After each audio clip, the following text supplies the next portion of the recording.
नमस्कार, 8 बजे के इस विशेष कार्यक्रम में आपका स्वागत है। मैं हूं संकेत उपाध्याय। तो अभी थोड़ी देर पहले जैसे आपने नाचने गाने वाली तस्वीरें देखी, बीजेपी वाले भी नाच रहे हैं, जेडीयू वाले भी नाच रहे हैं, आरजेडी वाले भी डांस कर रहे हैं और खुशी मना रहे हैं, लेकिन उनको पता नहीं क्यों, क्योंकि नतीजे तो आए नहीं और टक्कर जो है वो एकदम कांटे की है। अभी भी आप जैसे कि देख सकते हैं, विधानसभा चुनाव में कुल 4 करोड़ वोट पड़े हैं, जिसमें से अभी भी करीब 82% वोटों की गिनती हुई है। यानी कि आप ये समझ लीजिए कि 18% वोट अभी भी गिनने बाकी हैं। ये बहुत बड़ी संख्या है। क्या है जमीनी हकीकत, आपको वो बता दें, क्योंकि पिक्चर अभी बाकी है और सस्पेंस बरकरार है। आज तो रात में काफी देर तक आपको टीवी देखना पड़ेगा, क्योंकि ये सस्पेंस है कि खत्म ही नहीं हो रहा। Manish Kumar, national editor news, हमारे साथ जुड़ गए हैं। Umashankar Singh, senior editor politics, और सौरभ शुक्ला, संवाददाता, हमारे साथ जुड़ गए हैं। उमाशंकर जी, मैं पहले आपके पास आना चाहता हूं। आप आरजेडी के मुख्यालय पर हैं। मैं आपसे ये जानना चाहता हूं कि वहां क्या हो रहा है। अभी असमंजस की स्थिति अभी भी बनी हुई है। कैंप में से क्या सुनाई दे रहा है, क्या सुनने मिल रहा है? जी देखिए, तेजस्वी यादव के घर के बाहर का नज़ारा है। यहाँ पे समर्थक जो हैं वो दिन से थोड़े से ज़्यादा बड़ी तादाद में हैं, लेकिन बहुत बड़ी तादाद कहेंगे ऐसा भी नहीं है। दूसरी बात यह है कि यहाँ जैसे जैसे एक नारा दिया गया था फिर थोड़ी देर पहले कि जैसे जैसे अंधेरा ढलेगा वैसे वैसे लालटेन जलेगा। तो अभी यहाँ इस बात की खुशी है कि सिंगल जो लार्जेस्ट पार्टी है, आरजेडी जिस रूप में उभर कर सामने आ रही है, तो इस बात की खुशी यहाँ पर है। अब से थोड़ी देर पहले मनोज झा यहाँ पर निकलकर बाहर आए और उन्होंने कई तरह के आरोप लगाए हैं। उन्होंने ये कहा है कि कई विधानसभा सीटों पे जो आरजेडी के कैंडिडेट्स जो आगे हैं उनके साथ प्रशासन का रवैया ठीक नहीं है, और एक तरह से उन्होंने आरोप ये लगाया है कि गड़बड़ी की जा रही है मतगणना में और जानबूझकर इसको इतना स्लो किया गया है। इससे पहले मनोज झा ने ये कहा था कि 7 बजे शाम तक तस्वीर साफ हो जाएगी और हम सरकार बनाएंगे। अभी भी उनका यही दावा है कि सरकार हम बनाने जा रहे हैं, और जिस तरह से नैरो होता गया है मार्जिन संकेत, ऐसे में उन लोगों का जो उत्साह है वो ज़्यादा बढ़ा हुआ है और अपने कार्यकर्ताओं से अलग अलग कॉन्स्टिट्यूंसी में जहाँ पे ये मतगणना हो रही है वहाँ पे डट के रहने को कहा गया है पार्टी की तरफ से। तो स्थिति अब से 2 घंटे बाद क्या होती है, लगता था कि ये मॉर्निंग शो में ख़त्म हो जाएगा, फिर लगा कि मैटनी शो में ख़त्म हो जाएगा, लेकिन लगता है कि मिडनाइट शो भी देखना पड़ेगा। मिडनाइट शो तैयार हैं आप मिडनाइट शो के लिए? जी बिल्कुल तैयार है, मैं कंबल ले आया हूँ होटल से। आखिरी बार बिहार में इस तरीके का चुनाव बहुत सदियों में किसी ने देखा ही नहीं इस तरीके से होते हुए। अब तो ईवीएम के बाद बड़ा आसान हो जाता था, 11-12 बजे तक आपको स्थिति स्पष्ट हो जाती थी, शाम तक पार्टियां दावा ठोक देती थी, विक्ट्री स्पीच हो जाती थी, और अब तक तो रिपोर्टर घर जाने की तैयारी कर रहे होते थे। ये तो थोड़ी गड़बड़ हो गई स्थिति इस बार, लेकिन मजेदार है। जी बिल्कुल देखिए, कहते हैं कि हालांकि कोरोना वायरस तो चीन से आया, लेकिन उसका एक हिस्सा जो है अमेरिका से भी भारत में आया विमानों के जरिए। तो अभी डोनाल्ड ट्रंप ने एक ट्वीट किया है, उन्होंने लिखा है कि वी विल विन। तो वहाँ का संक्रमण जो है लगता है यहाँ पे भी आ गया है कि ये जो नतीजा जो है वो ज्यादा टाइम टेकिंग हो रहा है। हाँ। और इस बीच में आरजेडी की तरफ से कुछ आरोप भी पेंसिल्वेनिया हो गया है संकेत, पेंसिल्वेनिया की तरह पटना हो गया है। हाँ, पटना पेंसिल्वेनिया। जी, उमाशंकर जी बने रहिए हमारे साथ, कुछ अभी लग रहा है बने रहिए। डेलावेयर कहूं या दिल्ली कहूं, वहां से सौरभ शुक्ला हमारे साथ जुड़ गए हैं। सौरभ शुक्ला, आप बीजेपी के मुख्यालय पर हैं। यहाँ पर मार तैयारी हुई, दोपहर में हमने देखा कि तंबू आया, वो सब टेंट शामियाना लगा, टेबल चेयर कुर्सी, कार्यकर्ता सब आ गए। अब तक तो नड्डा जी को भी आ जाना चाहिए था, लेकिन वो आए नहीं। देखिए, ये वो गाना नहीं है, सुहानी रात ढल चुकी है, जाने तुम कब आओगे, लेकिन अभी भी कार्यकर्ताओं को बोला गया है कि वो सुहानी रात आएगी। यही वजह आप देखिए, यहाँ पर 6:30-7 बजे करीब पूरा ये जो मुख्यालय देखते हैं आगे का लॉन है। जी बिल्कुल, ये पूरा लॉन था, ये पूरा भरा हुआ था कार्यकर्ताओं से, लेकिन आप देखिए ऑलमोस्ट ये खाली हो चुका है, क्योंकि कहा गया था कि 6 बजे तक यहाँ पर राष्ट्रीय अध्यक्ष नड्डा जी आएंगे और कार्यकर्ताओं को संबोधित करेंगे। लेकिन जिस तरीके से लड़ाई बिल्कुल नेक टू नेक है, तो यही तय हुआ कि इंतजार कर लेते हैं। आप देखिए, वो पोडियम दिखाएंगे हमारे कैमरामैन आपको, उसमें लिखा हुआ है धन्यवाद बिहार। जहां से पोडियम से बोलना था नड्डा जी को, उसमें एक पोस्टर लगा दिया गया है, चस्पा, इसमें लिखा हुआ है धन्यवाद बिहार। यानी बीजेपी ने अपनी तैयारी पूरी कर ली थी। सुबह जब संकेत आप और हम यहाँ पर थे तो इतनी तैयारी नहीं थी, लेकिन आपके जाने के बाद यहाँ पर तैयारी हुई और बीजेपी को लगा कि उन्हें एनडीए को स्पष्ट बहुमत मिल रहा है। यही वजह है कि आप देखेंगे पूरे स्पीकर वगैरह, लाइट वगैरह तामझाम लगाए गए। उसके अलावा पूरा का पूरा कुछ कार्यकर्ताओं से एक बार बात कीजिए, पूछिए कि वो किस तरीके से इस नतीजे को देखते हैं। देखिए 72 सीट बीजेपी के आई है, ये शानदार परफॉर्मेंस तो है ही। अब वो तो नीतीश जी उस तरीके से दम नहीं जुटा पाए, लेकिन ये बताइए, आप लोग यहाँ पर इंतजार कर रहे हैं, शाम से आए हैं, जा क्यों रहे हैं लोग? इंतजार करिए। नाश्ते के लिए बोला कौन जा रहा है? अच्छा, हमारे प्रदेश अध्यक्ष ने हम लोगों को नाश्ता करने के लिए बोला। अच्छा, जा कोई नहीं रहा। अच्छा, ये बताइए कि आपने इतनी अच्छी परफॉर्मेंस हुई है बीजेपी के, एग्जिट पोल के नतीजों से थोड़ा सा कहीं सुबह सुबह लग रहा था कि आप लोग डिमोरलाइज हैं, लेकिन जब जैसे जैसे दिन बढ़ा आप लोग की शक्ति और ऊर्जा बढ़ी कि नहीं बढ़ी नतीजों के साथ? देखिए, आप लोग कल से ही जो एग्जिट पोल दिखा रहा था वो हमारे विपरीत दिखा रहा था, और हमें पूरा विश्वास था कि बिहार की जनता आदरणीय नरेंद्र मोदी प्रधानमंत्री जी को वोट करेगी। प्रधानमंत्री जी को कि नीतीश जी को? ये बताइए, बड़ा सवाल है, कार्यकर्ताओं से सवाल पूछ रहे हैं। आप कार्यकर्ता हैं भाई, नेता तो है नहीं। ये बताइए कि बीजेपी सिंगल लार्जेस्ट पार्टी है, अब आप बड़े भाई हैं, हमेशा नीतीश जी बड़े भाई थे, बीजेपी छोटा भाई था, अब बीजेपी बड़ा भाई हो गया, तो आपको कार्यकर्ता के तौर पर लगता है कि नीतीश जी को मुख्यमंत्री होना चाहिए या फिर बीजेपी का मुख्यमंत्री होना चाहिए? कार्यकर्ता के तौर पर बताइएगा। बिल्कुल कार्यकर्ता के तौर पे बता रहा हूँ कि भाजपा में कोई भी कौन लीड करेगा, नेता कौन होगा, मुख्यमंत्री कौन बनेगा, ये तय जो करता है संसदीय दल। उन्होंने पहले ही तय कर दिया चुनाव के पहले ही कि चाहे जो हो, हमारी इससे डबल भी सीट आ जाए ना, नीतीश को ही बनाना है, हमारी कोई इच्छा ही नहीं है। ये सौरभ शुक्ला उनके नेतृत्व में सरकार आप फंसा नहीं पाए नेताजी को, उनको मालूम है उन्हें क्या बोलना है। देखिए बीजेपी का, जी बिल्कुल देखिए, बीजेपी के कार्यकर्ता सबसे डिसिप्लिन कार्यकर्ता है, संकेत एकदम डिसिप्लिन, कार्डर बेस्ड पार्टी है, उसको मालूम है कि क्या बोलना है। आप चाहे जितना खुरचने की कोशिश करें। सौरभ शुक्ला बने रहिए और सारी जानकारी बटोरते रहिए वहां पर। मनीष कुमार भी हम हमारे साथ जुड़ गए हैं पटना से। मनीष जी, मैं आपसे ये जानना चाहता हूं कि कैसे, ये तो बड़ी अजीब सी विचित्र सी स्थिति है बिहार की राजनीति में, इस तरीके से तो कोई चुनाव ही नहीं देखा गया, और इतनी कांटे की टक्कर, इसके क्या मायने निकाले जाएं? इसके मायने एक ही हैं कि जो अभी तक दो थ्योरी थी। पहला मैं आपको बता दूं कि बिहार में एक बार फिर जितने एग्जिट पोल थे वो सब फेल हो गए।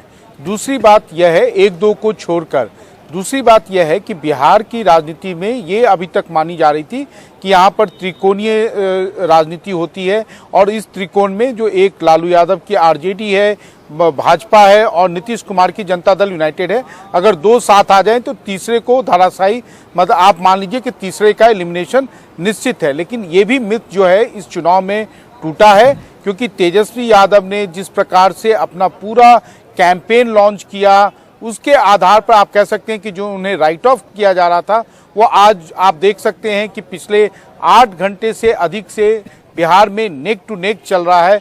जो अब मैं आपको बता दूं कि ये 2000 के बाद से ये पहला चुनाव है जिसमें इतना ज़्यादा रोमांच है, इतना ज़्यादा सस्पेंस है, और लोगों को समझ नहीं आ रहा है कि चुनाव किस ओर जाएगा। लेकिन अभी पिछले आधे घंटे के रुझान से लगता है कि एनडीए को सिंपल मेजॉरिटी आएगी।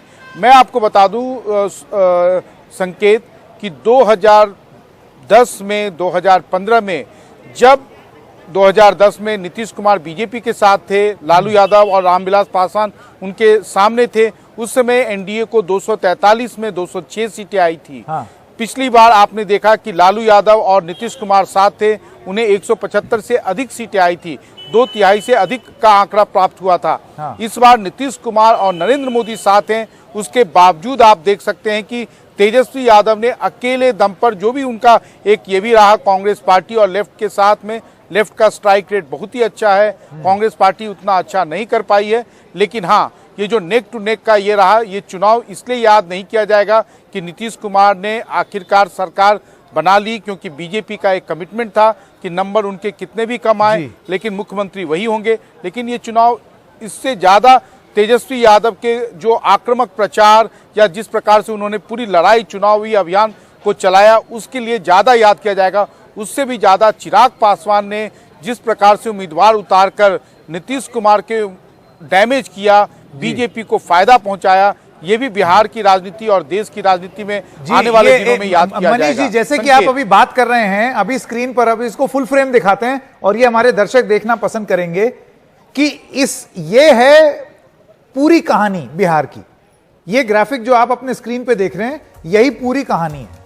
ये वो सीटें हैं छपरा, रामगढ़, मढ़ौरा, भोरे, सीवान, मधेपुरा, बक्सर, गायघाट, त्रिवेणीगंज, भागलपुर और ऐसी कुछ और सीटें जहां पर बढ़त बदलाव, आप देख लीजिए कितना अंतर है बीजेपी और आरजेडी के बीच में या जेडीयू या कांग्रेस के बीच में। जो कॉन्टेस्ट है ना, की कॉन्टेस्ट, वो आप देखिए इन सीटों में कितना है।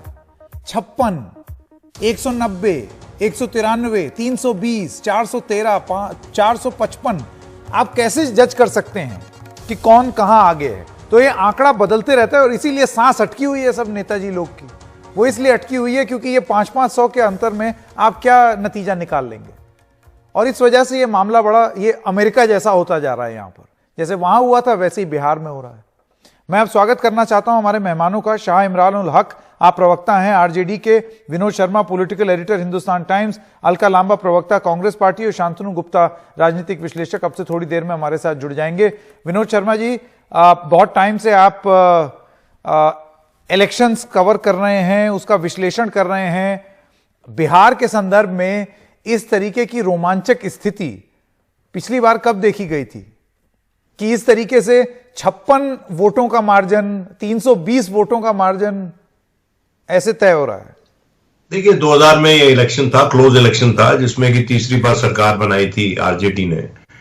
लेकिन इस बार जो इलेक्शन है इतना रोमांचक इसलिए हुआ, अगर आप गौर करें कि नीतीश कुमार पर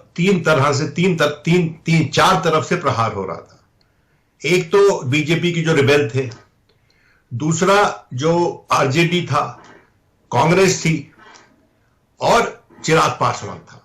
ये चारों मिलकर जो एंटी इनकम्बेंसी या जितनी भी गलतियां प्रशासन में हुई, उसका बोझ, उसका दोषारोपण नीतीश कुमार पर कर रहे थे। और इस पूरे नैरेटिव में भारतीय जनता पार्टी पे कोई लांछन नहीं लगा। हालांकि 14 वर्ष भारतीय जनता पार्टी ने मिलकर सरकार बिहार में चलाई नीतीश कुमार के साथ।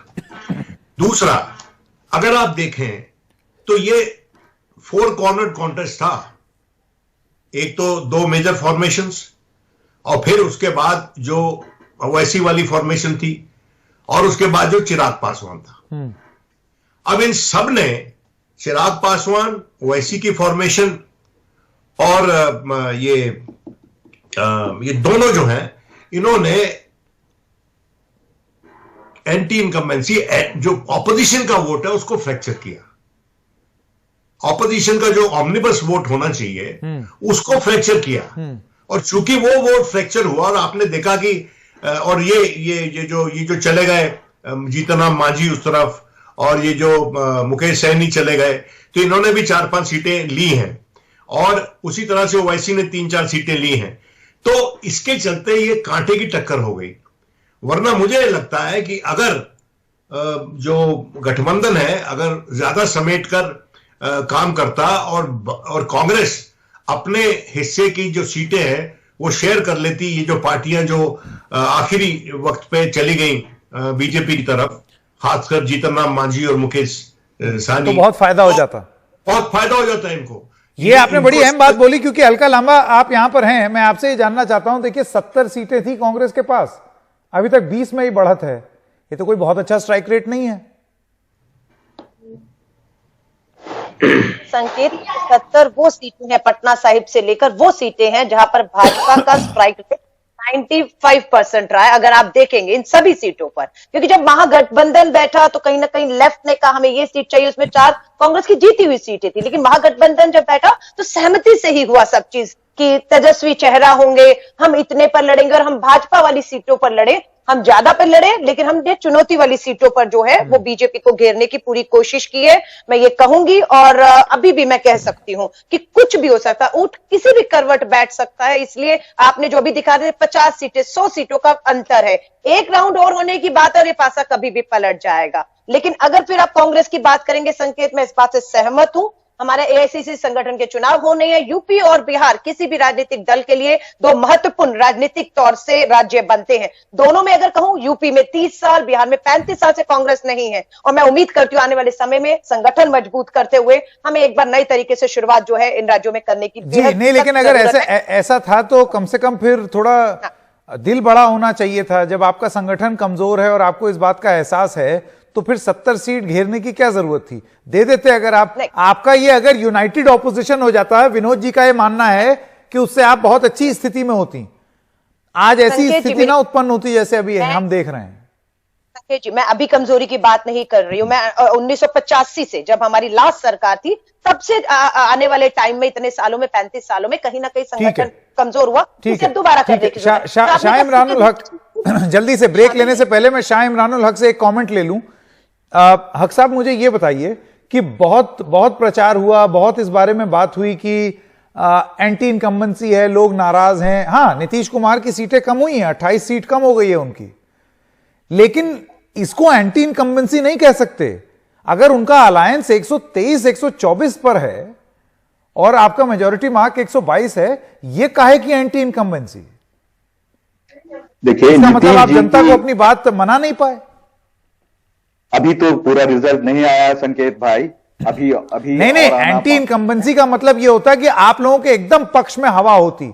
ये तो आप मानेंगे कि एकदम ऐसा नहीं है, कांटे की टक्कर है। हवा है, अभी पूरी कांटे की टक्कर है। तो पूरी बीजेपी की सेंट्रल में सरकार है, वो साथ में आई है, एक मजबूत उन्होंने गठबंधन बनाया है और पुराना गठबंधन है इनका। उसके बाद भी एक तेजस्वी जी ने अपने प्रचार से युवा को अपनी तरफ नहीं, अब तो हक साहब अपने आपको कंसोलेशन प्राइज दे रहे हैं। ये युवा वाला एंगल मत लाइए ना। ये तो आपने बोला कि देखो हमारे 31 साल के ही हैं, वो इतने मजबूत। चुनावी रणभूमि में सब बराबर। नहीं, एक मिनट। जब लालू जी की सरकार जब हारती है, तब जो है वो जंगल राज हो जाता है। और नीतीश जी जब वो हारने की तरफ बढ़ते हैं तो वो एंटी इनकम्बेंसी बन जाता है। ये चीज मुझे नहीं, आप जनता को समझाइए ना। देखिए हक साहब, यहां बोलने से कुछ नहीं होगा।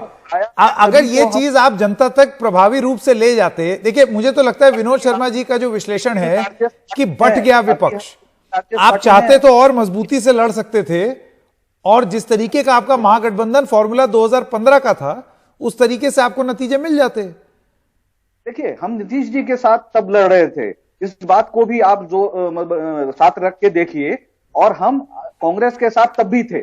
उस हिसाब से हम अपनी सीट को रिटेन कर रहे हैं और मजबूती के साथ हम आ रहे हैं।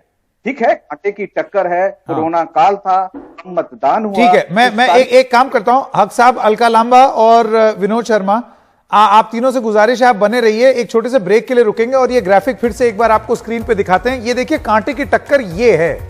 पूरी स्टोरी बिहार की, पूरी कहानी बिहार की इन सीटों पर निर्धारित है कि यहां पर क्या होगा, किसको कितनी बढ़त मिलेगी। और आप जैसे देख सकते हैं 40, 50, 100, 150, 300 ऐसे वोटों से तो कॉन्टेस्ट चल रहा है। यानी कि हल्का सा भी इधर से उधर हुआ और सीट स्विंग हो गई। इस तरीके का नेल बाइटिंग मैच चल रहा है। ये 2020 से कम नहीं है बिहार की काउंटिंग। नीतीश कुमार के लिए इसके क्या मायने होंगे, ब्रेक के बाद हम उस पर चर्चा करेंगे। आते हैं अभी थोड़ी देर।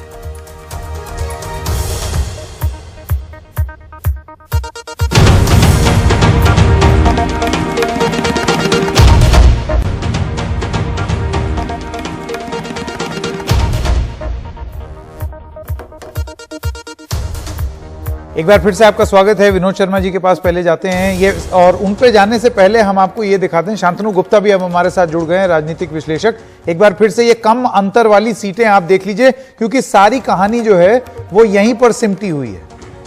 ये इतनी सीटें हैं, ये जिसके पास चली गई उसका सिक्का ऊपर, और इसीलिए ये बड़ा रोचक और रोमांचक हो गया है पूरा मामला। कभी बीजेपी सिंगल लार्जेस्ट हो जाती है, कभी आरजेडी हो जाती है, 73, 74, 78, 75, इसी पे कहानी चल रही है। 74, 75 इसी के इर्द गिर्द। शांतनु गुप्ता, मैं पहले आपके पास आना चाहता हूं, क्या है आपका विश्लेषण? एक तो सबसे पहली बात, जो लोग बोल रहे थे कि एंटी इनकम्बेंसी है, मुझे तो नहीं लगता कि इसको या इस नतीजे को एंटी इनकम्बेंसी की नजर से देखा जाना चाहिए। दूसरी चीज, क्या भारतीय जनता पार्टी ने या नरेंद्र मोदी ने एक काम सफलतापूर्वक कर दिया है कि अगर कोई एंटी इनकम्बेंसी थी भी तो उसका टीकरा नीतीश कुमार के सिर पे, बीजेपी उसमें गेन कर गई। संकेत, देखिए अगर ये एनडीए अगर ये चुनाव जीतती है और जो जीतती हुई लग रही है, तो दो चीजें हैं जो दो ऑड्स के अगेंस्ट में काम किया है। नीतीश कुमार को ये सहरा जाएगा कि बहुत ही कम ऐसे मुख्यमंत्री हैं जो चौथी बार मुख्यमंत्री बने, तीसरी बार तक तो बहुत बने, चाहे वो शीला दीक्षित हो, चाहे बीजेपी का रमन सिंह हो, शिवराज सिंह चौहान हो, चौथी बार आते आते गाड़ी जरा सुस्त पड़ जाती है पहली बार, तो उस ऑड के अगेंस्ट में काम किया है।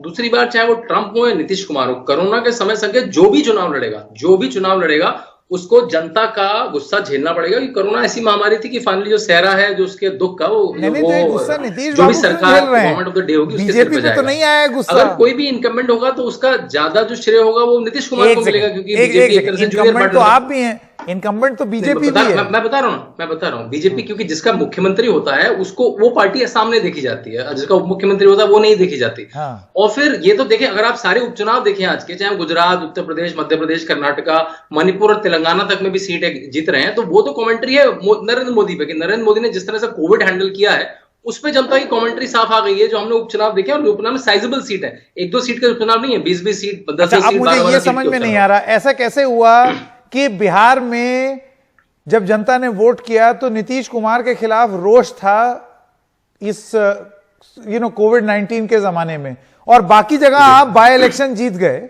उपचुनाव जीत गए, क्योंकि वहां कोविड की हैंडलिंग बड़ी अच्छी थी और उसके लिए मोदी जी जिम्मेदार। ये मुझे कुछ समझ में नहीं आ रहा है। देखिए संकेत, मैंने फिर कहा कि जहां पे मुख्यमंत्री का चेहरा जैसा है, बिहार की जो व्यवस्था है, हमने देखा है कि उसको 15 साल में नीतीश कुमार एक बहुत आगे लेके आए हैं। मैं एक पॉलिसी रिसर्चर हूं, अगर मुझे 10 पॉलिसी रिसर्च मिलते हैं उसमें से 7 बिहार के होते हैं। उसमें एग्जांपल किस तरह, चाहे वो साइकिल स्कीम हो, पोषण स्कीम हो, गुंडा राज हो, चाहे गन लाइसेंसेस हो, तो वो सबको पता है। वो अलग बात है कि शायद वो मेमोरी अब पुरानी हो गई है। अब क्योंकि जो जंगल राज था वो 15 साल पुराना है, जो बहुत सारा नया वोटर है उसको वो कितना याद है। मैं हक साहब से एक सवाल पूछना चाहता हूं, इसी से रिलेटेड मुझे एक सवाल याद आया। हक साहब, आपने सुना शांतनु गुप्ता क्या कह रहे हैं, तो ये अगर कुछ रोष था या गुस्सा था भी नीतीश कुमार के खिलाफ, तो वो गुस्सा नीतीश कुमार पर ही निकला, वो बीजेपी तक पास ऑन नहीं हुआ। अब उसके अलग अलग समीकरण विनोद शर्मा जी बता रहे हैं कि किस तरीके से संगठित ऑपोजिशन नहीं हुआ या फिर एलजेपी फैक्टर हुआ, वो सब अपनी जगह है, लेकिन ये कहां तक मायने रखता है ये आर्ग्यूमेंट कि गुस्सा नीतीश कुमार के खिलाफ था, लेकिन इसका यह मतलब नहीं है कि उसका सारा फायदा तेजस्वी यादव को मिल जाएगा या आरजेडी को मिल जाएगा, क्योंकि अब आपकी पार्टी जो है वो तमाम किस्म के आरोप लगा रही है। आपकी पार्टी ये कह रही है कि नीतीश कुमार की सरकार ने कहीं कहीं काउंटिंग रुकवा दी, कुछ किया। अब ये तो आप भी जानते हैं कि पूरा प्रशासन इलेक्शन कमीशन को रिपोर्ट करता है, नीतीश कुमार क्या कर लेंगे? देखिए, हमारी पार्टी से के लोग सारे सजग हैं वहां, और जो काउंटिंग पर पूरी तरह नजर रख रहे हैं, क्योंकि लंबा ये काउंटिंग जाएगा, इलेक्शन कमीशन ने कह दिया देर रात तक जाएगा ये।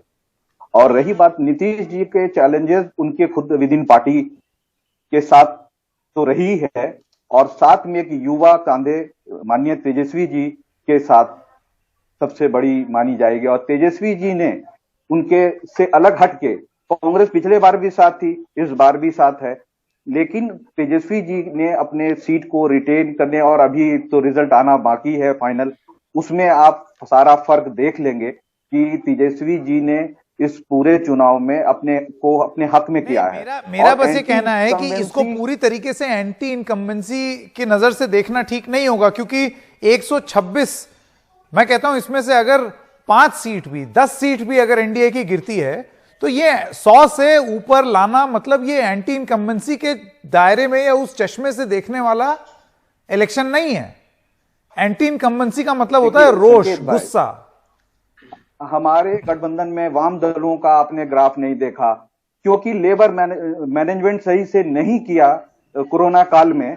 आज हमारे नहीं तो मुझे ये बताइए, वाम दलों का तो स्ट्राइक रेट बहुत अच्छा है, लेकिन आपकी 2015 के मुकाबले सीटें कम हैं और कांग्रेस की भी कम है। देखिए अभी फाइनल जब तक नहीं आता संकेत भाई, ये एक सस्पेंस बना रहेगा, बिल्कुल फाइनल जब तक नहीं आएगा बना रहेगा। बहुत जल्दी एक कमेंट विनोद शर्मा जी, मैं आपके पास आना चाहता हूं, जल्दी से आपका विश्लेषण, फिर अलका लांबा। नीतीश कुमार को आप कहां पाते हैं इन सब चीजों में? देखिए, सबसे बड़ा प्रश्न यह है कि क्या नीतीश मानेंगे कि वो मुख्यमंत्री होंगे। 70 का आंकड़ा था इनकी पार्टी का, अभी 40 से नीचे भी जा सकता है। और नीतीश कुमार क्या अब छोटी पार्टी के होते हुए मुख्यमंत्री बनेंगे? नीतीश कुमार जिनका सिक्का चलता था, 15 वर्ष चला बिहार में, the buck used to stop at his table, क्या वो नीतीश कुमार जो कि मिजाज से बहुत ऑफिशियस है, और वो अगर जब उन्होंने छोड़ा था महागठबंधन तो उसका एक मुख्य कारण ये भी था संकेत कि प्रत्यक्ष रूप से लालू प्रसाद उनका मजाक उड़ाया करते थे कि जूनियर पार्टनर है और रियल पावर तो कहीं और है। तो मैं ये समझता हूं कि नीतीश कुमार के लिए एक बहुत बड़ा, मैं समझता हूं एक डिलेमा होगा आज के दिन कि क्या उनको मुख्यमंत्री बनना चाहिए। लेकिन दूसरी बात कि बीजेपी के खेमे में कोई ऐसा नेता अभी नजर नहीं आ रहा जो कि नीतीश कुमार की रिप्लेसमेंट हो सके आने वाले वक्तों में। लेकिन विनोद जी देखिए, ऐसा है, नरेंद्र मोदी की भारतीय जनता पार्टी में क्या कभी किसी ने सोचा था कि मनोहर लाल खट्टर एक मुख्यमंत्री उम्मीदवार हो सकते हैं? क्या कभी किसी ने सोचा था कि देवेंद्र फडणवीस उम्मीदवार हो सकते हैं, या झारखंड में उम्मीदवार जितेंद्र जी? नरेंद्र मोदी अपनी ही बात से बंधे हुए हैं ना, आज के दिन अपनी ही बात से बंधे हुए हैं कि हम नीतीश जी को बनाएंगे। अब नीतीश जी पे डिपेंड नहीं किया, अगर नीतीश जी ना कहेंगे जब भी कोई और बनेगा। और सवाल आज के दिन यह है कि क्या नीतीश जी हां कहेंगे या ना कहेंगे। और मेरा व्यक्तिगत रूप से यह मानना है कि हो सकता है कि नीतीश जी कहे कि नहीं, मेरी जगह किसी और को बनाया जाए, क्योंकि उनकी पार्टी निश्चित तौर पे हारी है।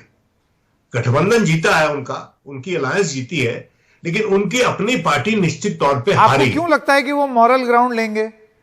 क्योंकि जब 2015 में भी उनकी संख्या कम थी आरजेडी के मुकाबले, फिर भी वो मुख्यमंत्री बने रहे ना। अलका लामा, मैं आपसे पूछना चाहता हूं। देखिए 2015 में संकेत ज्यादा फर्क नहीं था।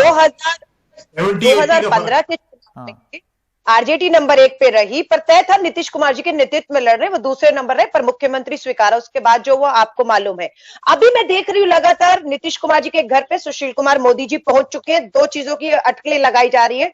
पहली ये कि उन्हें साफ संदेश दिया जा रहा है कि आप जितनी सीटें लेकर आ रहे हैं उसमें शायद पार्टी के जो संगठन है, एससी विभाग के चेयरमैन है, सबसे कहलवाया जा रहा है, बाहर ऐसा माहौल बनाया जा रहा है कि नीतीश को खुद हट जाना चाहिए, आत्मसम्मान के नाते हट जाना चाहिए, यानी कि उन्हें ठेस पहुंचाई जा रही है ताकि वो खुद पीछे हट जाए, क्योंकि भाजपा ये माहौल नहीं है। दूसरा, आरजेडी का ट्वीट आया है, उनका ये कहना है कि ये मीटिंग अभी जो सीटें आप दिखा रहे हैं 40 का फर्क 45 के फर्क से है, वहां ये कहा जा रहा है कि गठबंधन जो जिलाधिकारी उन पर दबाव बनाया जा रहा है इनके परिणामों को रोकने के लिए, क्योंकि कहीं ना कहीं ये सीटें जो है बहुत कम अंतर की ये आरजेडी के पक्ष में जाती हुई। तो फिर आप तो इलेक्शन कमीशन पर एक तरीके से सवाल उठा रही हैं, क्योंकि अगर प्रशासन अभी चुनाव के वक्त प्रशासन किसको रिपोर्ट करता है? चुनाव आयोग को। नहीं, मैं आपसे कह रही हूँ ना, वो वहां पर है इस समय, गिनती का फर्क बहुत कम है। बिल्कुल चुनौती दोनों तरफ बनी हुई है, दोनों तरफ से हो हल्ला है, लेकिन निष्पक्षता से ये पूरी काउंटिंग पूरी हो, ये चुनाव आयोग की ही जिम्मेदारी है, मैं ये कह रही हूँ। बिल्कुल पारदर्शिता, ठीक है, कोई उसमें उंगली ना उठाने की गुंजाइश। एक छोटे से ब्रेक के लिए अभी रुकते हैं। ब्रेक के बाद ये चर्चा जारी रखेंगे कि क्या होगा नीतीश कुमार का। ये एक बड़ी रोचक बात की विनोद शर्मा ने कि उनको अपने आप से ही ये बोल देना चाहिए कि भाई मेरा तो बहुमत नहीं आया, मेरी तो 26 सीटें कम हो गई, तो आप किसी और को बना दीजिए। लेकिन क्या वो ऐसा करेंगे? क्योंकि अगर आप केसी त्यागी का बयान सुने, उनका ये कहना है कि कुछ वेस्टेड इंटरेस्ट हैं संभवतः बीजेपी में, जो कि ये चाहते ही नहीं है नीतीश कुमार मुख्यमंत्री बने। और जो वादा किया गया था बीजेपी द्वारा नीतीश कुमार को कि चाहे जो भी नतीजा आए मुख्यमंत्री आप ही रहेंगे, उस वादे पर खरे उतरिए। और आज जितने बीजेपी प्रवक्ताओं से हम लोग बात कर रहे हैं सुबह से, वो ये बोलने के अलावा कि मुख्यमंत्री के पद के लिए तो वही रहेंगे, ये भी बोल रहे हैं कि ऐसी मौजूदा स्थिति में पार्टी फैसला लेगी और उसके बाद तय हो गया। ये इफ और बट वाली स्थिति क्यों आ गई अगर आपने कमिटमेंट दे दी थी? ये सारी चीजें हैं जिन पर अभी चर्चा होनी बाकी है, क्योंकि पिक्चर अभी बाकी। एक छोटे से ब्रेक के लिए रुक रहे हैं, अभी हाजिर।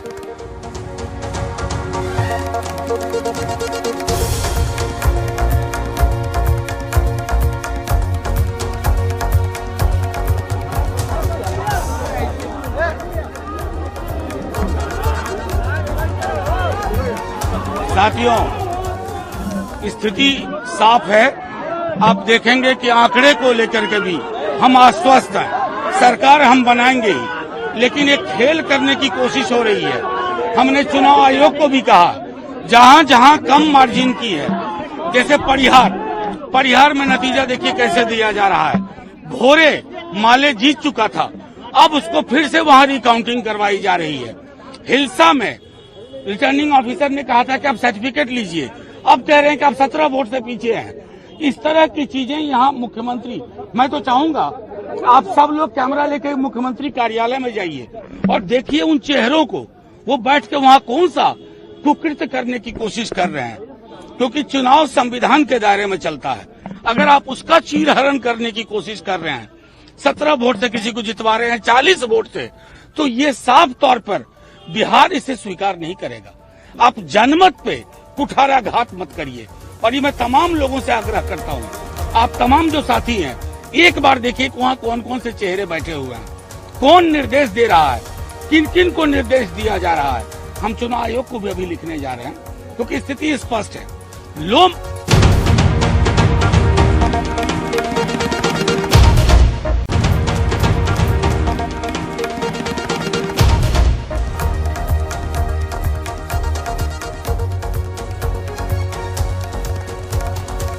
तो एक बार अपनी चर्चा दोबारा शुरू करते हैं। अब से थोड़ी देर पहले आपने देखा कि किस तरीके से मनोज झा ने ये आरोप लगाया कि नीतीश कुमार अपने प्रशासन का दुरुपयोग कर रहे हैं और बहुत सारी जगहों पर वोटिंग की जो काउंटिंग हो रही है उसको रोकने या विलंब करने की कोशिश कर रहे हैं। हक साहब, सबसे पहली बात तो मैं आपसे ये पूछना चाहता हूं कि क्या आपकी पार्टी ये जानती है कि इलेक्शन कमीशन पूरी तरीके से टेक ओवर कर लेता है पूरे राज्य के प्रशासन को, तो राज्य सरकार नहीं इलेक्शन कमीशन जिम्मेदार होती है, तो फिर ये जानते हुए आप ये आरोप क्यों लगा रहे हैं और इसके क्या मायने?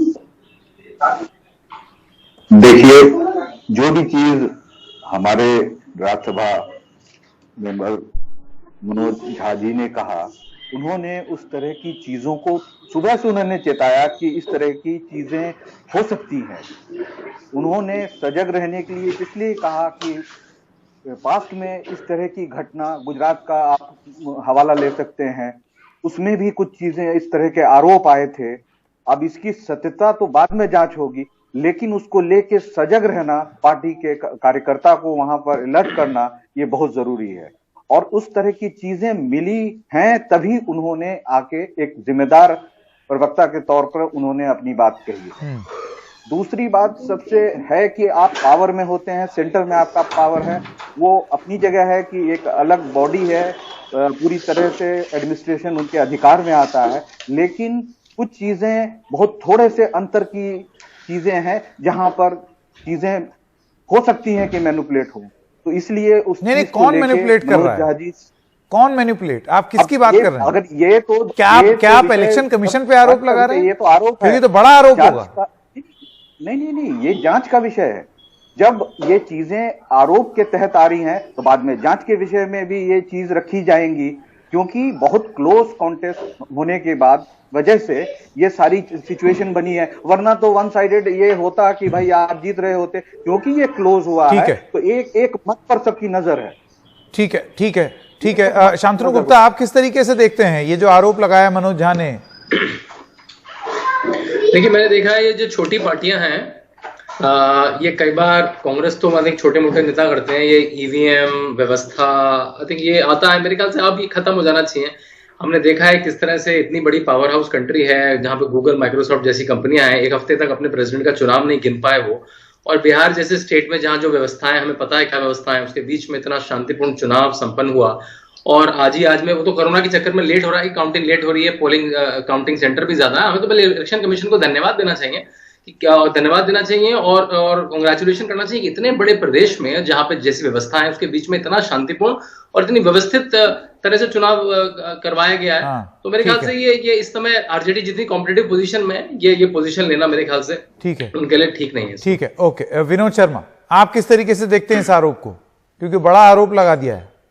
नहीं, संकेत, बात तो माने, देखिए ये बात सही है कि आज के दिन तमाम बिहार में जो अथॉरिटी या रिट जो है वो इलेक्शन कमीशन की चलती है, और इलेक्शन कमीशन की रिट जो है वो जो स्टेट की ब्यूरोक्रेसी है, जो सिविल सर्वेंट है, वो जो इंस्ट्रूमेंटलिटीज है, उनके जरिए चलती है। और अगर कोई ऐसा आरोप लगता है तो इलेक्शन कमीशन का दायित्व है कि उसमें प्रोब करे, उसको नजदीकी से बारीकी से देखे, क्योंकि ये जो ब्यूरोक्रेट्स हैं या एसपीज हैं या डीएसपीज हैं या और जो अधिकारी हैं जो वहां वोटिंग करवा रहे हैं, देखिए ये अंतोतोगत्वा ये तो सरकार जो वहां सरकार बनेगी उसके ही नियंत्रण में रहेंगे, उसके अधीन रहेंगे।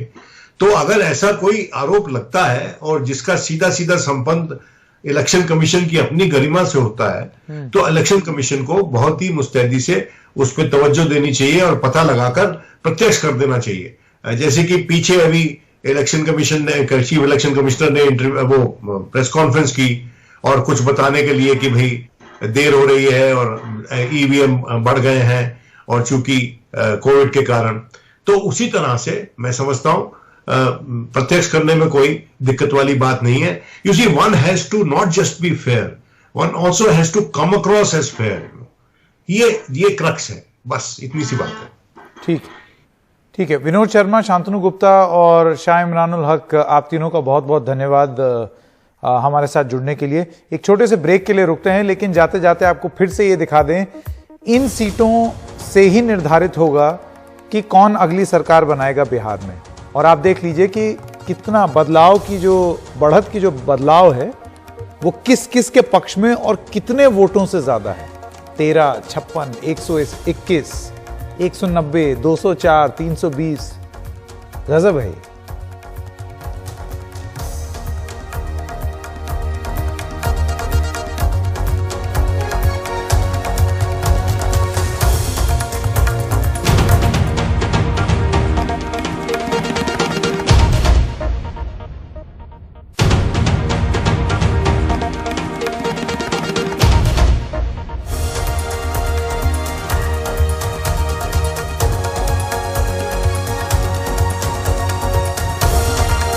तो पिक्चर भी अभी बाकी है और सस्पेंस भी बाकी है, इसीलिए बीजेपी मुख्यालय में कार्यकर्ताओं को रुकने को कहा जा रहा है।